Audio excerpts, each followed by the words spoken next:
నమస్తే welcome to my channel Priya's voice. మద్యం ప్రియులకు రాష్ట్ర ప్రభుత్వం షాక్ ఇచ్చింది. బీర్ల ధరలను 15% పెంచుకునేందుకు అనుమతిస్తూ ఉత్తర్వులు జారీ చేసింది. ఈ పెంపు మంగళవారం నుంచే అమల్లోకి రానుంది. ధరల నిర్ణయ కమిటీ సూచనల మేరకు రేట్లు పెంచుతున్నట్లు ప్రభుత్వం తెలిపింది.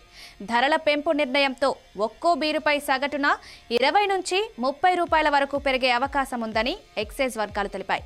దీంతో దాదాపు 5 ఏళ్ల తర్వాత రాష్ట్రంలో ధరలు పెరగనున్నాయి. మరోవైపు ధరల పెంపు నిర్ణయంపై విమర్శలు వెల్లువెత్తుతున్నాయి. బీర్ల కంపెనీల ఒత్తిడికి ప్రభుత్వం తలొగ్గిందని మద్యం ప్రియులు మండిపడుతున్నారు. ఇటీవల జరిగిన హై డ్రామాను ఉదహరిస్తున్నారు. బీర్ల ధరలు పెంచకపోతే సరఫరా నిలిపివేస్తామని యూబీ గ్రూప్ హెచ్చరించడం, ఆ తర్వాత ప్రభుత్వం ధరల నిర్ణయ కమిటీని వేయడం, ఇప్పుడు ధరలు పెంచడం వంటివన్నీ పథకం ప్రకారం జరిగాయని ఆరోపిస్తున్నారు. సరిగ్గా ఎండాకాలం ప్రారంభం కాగానే ధరలు పెంచడంపై విమర్శలు వ్యక్తమవుతున్నాయి. ఎండాకాలంలో బీర్ల అమ్మకాలు ఎక్కువగా ఉంటాయని, సమయం చూసి దోచుకునేందుకే ప్రభుత్వం బీర్ల ధరలు పెంచిందని మండిపడుతున్నారు.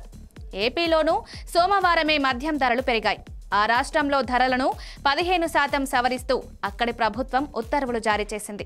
ఇది యాదృచ్ఛికం మాత్రం కాదన్న అనుమానాలు వ్యక్తమవుతున్నాయి. 2 రాష్ట్రాలకు చెందిన పెద్ద మనుషులు సిండికేట్ అయ్యారని, ఉమ్మడిగానే ధరల పెంపు డ్రామా ఆడి అమలు చేశారని ఆరోపిస్తున్నారు. వాస్తవానికి రాష్ట్రంలో కాంగ్రెస్ ప్రభుత్వం అధికారంలోకి వచ్చినప్పటి నుంచి మద్యం ఆదాయంపై కన్నేసిందని అంటున్నారు. ఇందులో భాగంగానే కొత్త బ్రాండ్ల బీర్లని ప్రవేశపెట్టాలని చూసిన సంగతి గుర్తు చేస్తున్నారు. అయితే ఆ విషయం రచ్చ కావడంతో ప్రభుత్వం వెనక్కి తగ్గింది.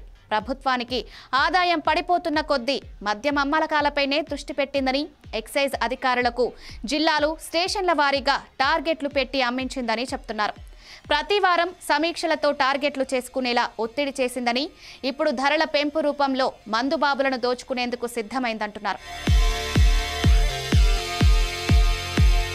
మరిన్ని వీడియోస్ కోసం సబ్స్క్రైబ్ చేసుకుని కిందున్న బెల్ ఐకాన్ని నొక్కండి. Thank you.